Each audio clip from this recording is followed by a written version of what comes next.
Most about that video is that you can't hear any of the complaints. Thanks to Jesse Seals for making that in the van on a 26-hour ride home. So, good job, Jesse. I had one prayer for you guys. I asked of you guys the day that we were leaving, if you remember, and that was that we would just make it out alive. I'm happy to say one of our students made it out alive, so you're going to hear from her now. As Jeremy says, we go into the wilderness so that God may remind us that God is God and we are not.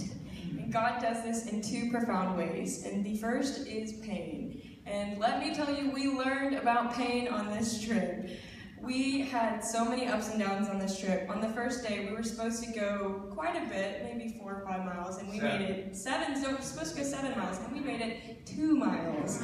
We were so tired and so exhausted and so beat. And then on the second night, once we reached the higher elevations, we had some lovely sickness. We had vomiting and hanker, and if you aren't sure what hanker is, come find me after second service and you'll see it. We also received new names on this trip, and if you called someone their actual name, you had to do 10 push-ups with your pack. So a lot of people had some sore triceps. There were plenty of switchbacks, lots of elevation change, and lots of mileage. And then one of the last days, we reached a place called Columbine Pass. Columbine Pass is 750 feet of elevation in about 1/3 of a mile. And as you're going up Columbine Pass, you cannot see over the pass until you are completely over it. So it's incredibly discouraging because you feel like it's never ending. So as we're going up to the top, we're all really struggling. Our lungs are burning, our legs are burning, and we're tired. And then we reach to the top. And I could try to explain to you what we saw up there, but words would fail. It was beautiful, and it was what God uses to teach us about himself in the second way, beauty.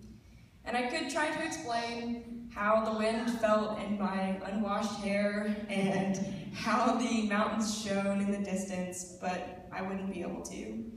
But I will say that someone once said, living in the will of God feels like living on the edge of our very own incompetence.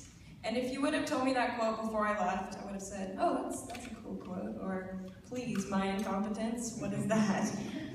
But through the pain of this trip, and the spiritual and physical and mental pain, I discovered the end of myself and my abilities. And at the end of my abilities, I found the beginning of a beautiful, living, and gracious God who expresses himself to me through those mountains and through the people I was with and the death of Jesus Christ.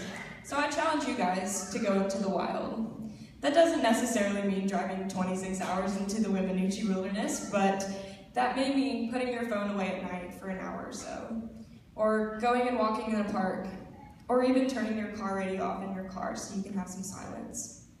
Because in these wilderness times, you will learn the two things that I learned. One, that we are 100% dependent on God. Even though we try very, very hard to not be, we are 100% dependent on God, and we are not self-sufficient beings.